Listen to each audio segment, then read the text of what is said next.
छूटा जीतो कैला रंगदारी रे घर चढ़ के मारबो बरियारी रे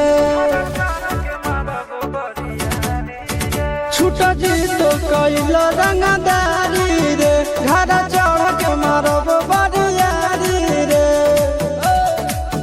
तोरा बाप के न तोरा दादा के चिन्हबो बेटा सब गोली मारबो ताएबो के न तोरा बाप के न तोरा दादा के चिन्हबो बेटा सब गोली मारबो ताएबो के न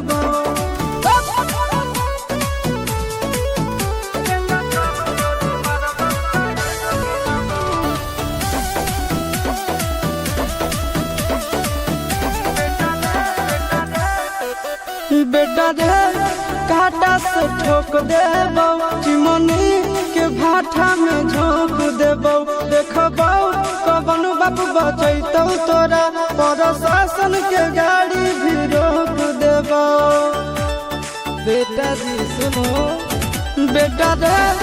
काटा से ठोक देबो चिमनी के भाटा में झोंक देबो देखबो कवन बाप बचैतौ तोरा प्रशासन के गाड़ी भी रोक देबो तोरा जैसन के हम खड़े खड़े गिरबो बेटा सब गोली मारबो ताएबो गिनबो तोरा बाप के न तोरा दादा के चिन्हबो बेटा सब गोली मारबो ताएबो गिनबो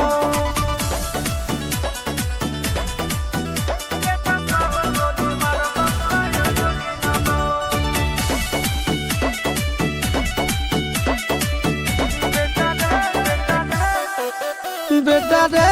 दौड़ा के बाजार में मारबो गोली तोर कपार में रंगदारी जे करम भी बिहार में गड़ देबो गंगा जी किनार में इतना मार पड़तो ना बेटा बेटा रे दौड़ा के बाजार में मारबो गोली तोर कपार में रंगदारी जे करम भी बिहार में गड़ देबो गंगा जी किनार में कहो चिंटू आशीष के कारण सुनाबो बेटा सब गोली मारबो ताएबो गिनबो तोरा बाप के न तोरा दादा के चिन्हबो बेटा सब गोली मारबो ताएबो गिनबो मारत मारत पिछुआरा लाल कर दे बेटा ध्यान से बाप इधर है।